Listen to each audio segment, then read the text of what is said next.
home video. Horror anthologies in the spooky season go together like witches and black cats, like ghosts and goblins, like carving a jack-o'-lantern and nearly carving off all your fingers. So what better time for Arrow to release their new limited edition 4K UHD release for Creepshow 2. When the late great George Romero teamed with Stephen King to bring us 1982's Creepshow, they created a classic anthology, a movie that I and so many others watch every Halloween season. 5 years later, Romero and King would re-team to bring us 3 more twisted tales of terror.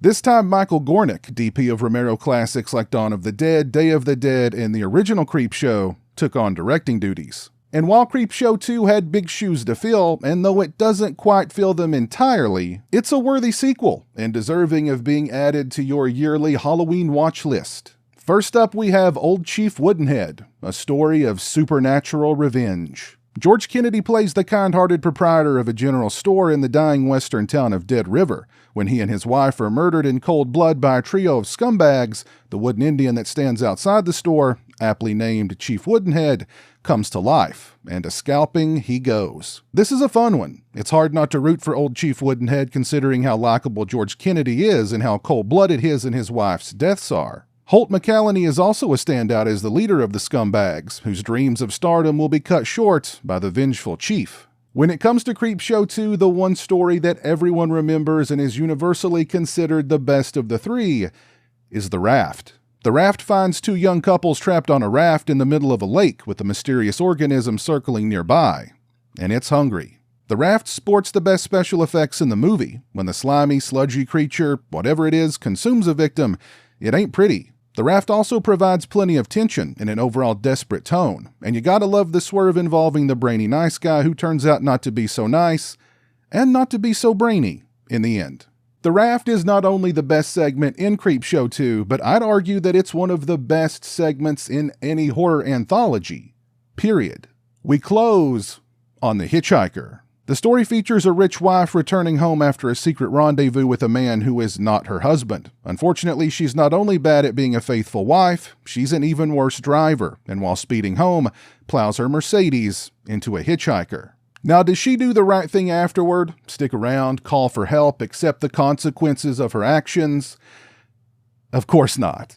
And because of this, the ever-decaying specter of the hitchhiker stalks her the rest of the way home, thanking her for the ride, over and over again. This is easily the weakest story in Creepshow 2, although it does provide some humorous moments. Whether or not they were intended to be humorous, I mean, I don't think they were, but they definitely are. You see, the corpse of the hitchhiker keeps popping up on this lady's ride home, and every time he does, he's in worse and worse shape. Because each time he pops up, the lady either shoots him, runs him over, or smashes him against a tree.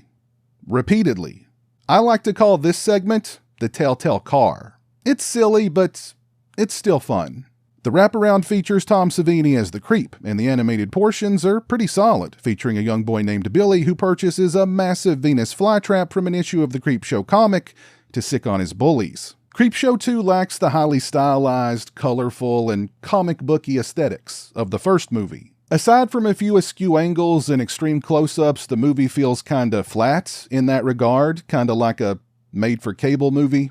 And I have to admit, the first time I watched Creepshow 2, I was disappointed. Yes, it is a step down from the original, but over the years, I've grown to enjoy the sequel more and more. As a matter of fact, at this point, I think I've seen Creepshow 2 more times than I've seen Creepshow. The lack of the colorful comic booky aesthetics makes Creepshow 2 feel more gritty, a little darker, which works perfectly for segments like Old Chief Woodenhead and The Raft. Creepshow 2 is a must for the Halloween season. I watch it every year without fail, and now I'll be able to do so in 4K thanks to this new limited edition UHD release from Arrow Video. First, let's take a look at the release itself. This release comes inside a rigid slipbox featuring newly commissioned artwork by Mike Saputo.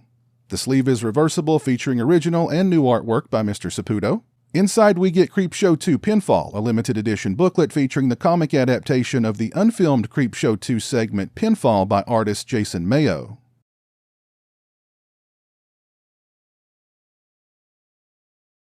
And we get an illustrated collector's booklet featuring writing on the film by festival programmer Michael Blythe.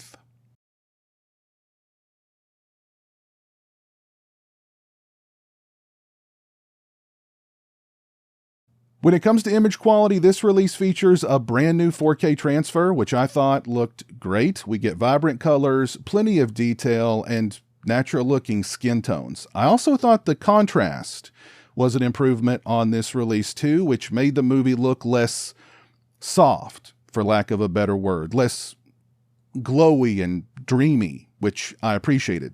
It's darker where it should be darker. I also think they adjusted just the overall color timing as well, adding in some blue hues during the nighttime scenes. I'm also aware that this movie has been cursed with framing issues on prior releases, being able to see things on the periphery of the screen that you weren't supposed to see, like equipment or unfinished animations. I didn't notice any of those issues here. The image looked perfectly centered to me, and I didn't see anything on the periphery that wasn't supposed to be there. Now, I wasn't able to do a side-by-side comparison of this new 4K and the old Arrow Blu-ray, so I'm going by memory here, but I do consider this new 4K release to be a significant improvement over the Blu-ray. And I'm sure I'm going to be asked in the comments, is it worth the upgrade? So I'm going to answer that question now with a question. Do you love this movie? And do you want to own the best quality version of it? If the answer is yes, then upgrade. If the answer is no, stick with the Blu-ray. When it comes to audio, we get the original lossless mono track, a stereo track, and a DTS HD Master Audio 5.1 surround track. I listened with the stereo track enabled and thought Creepshow 2 sounded crystal clear and full-bodied. When it comes to extras, all of the extras on this release were ported over from the Blu-ray, so I'm not going to go in depth on each one individually. I reviewed the Blu-ray back in the day. If you want a more in-depth look into the extras, go check out that video. But all of the extras on this release are solid and informative nevertheless. First up, we have Screenplay for a Sequel, an interview with George A. Romero, produced in 2016. It's 10 minutes and 46 seconds in length. The late Mr. Romero discusses his love for horror comics as a kid, the success of Creepshow, and the inception of Creepshow 2, which was originally supposed to have 5 stories, working with Stephen King, his love of anthologies, and more. Next, we have Tales from the Creep, an interview with Tom Savini, produced in 2016, in which he discusses his role as the Creep, the makeup, and more. It's 7 minutes and 54 seconds in length. Next, we have Poncho's Last Ride, an interview with actor Daniel Beer, produced in 2016, which is 14 minutes and 15 seconds in length. Next, we have The Road to Dover, an interview with actor Tom Wright, produced in, you guessed it, 2016. It's 13 minutes and 51 seconds in length. Next, we have Nightmares in Foam Rubber, an interview with effects artists Howard Berger and Greg Nicotero, produced in 2004. It's 32 minutes and 4 seconds in length. Next, we have My Friend Rick, an archival featurette with Howard Berger, in which he discusses his mentor Rick Baker from 2004. It's 2 minutes and 44 seconds in length. We get 5 minutes and 51 seconds of behind-the-scenes footage from Tom Savini's archives. We get trailers and TV spots, an image gallery, and an audio commentary with Michael Gornick and Perry Martin. Let me know your thoughts on Creepshow 2 down in the comments section below. And while you're down there, let me know what some of your favorite horror anthologies are that you watch every Halloween season. If you like this video, please leave it a thumbs up and share it on social media. If you're not following me on social media, those links are in the description. As always, thank you so much for watching. I really appreciate it. Take care, and until next time, peace. A huge thank you to all my patrons and channel members for your generosity and support. Become a patron today and get early access to videos, have a say in what content appears on my channel, join me for monthly live streams, exclusive watch parties, and more. Become a channel member today and get access to exclusive badges and emotes to use when I stream, as well as members-only watch parties. Both those links are in the description.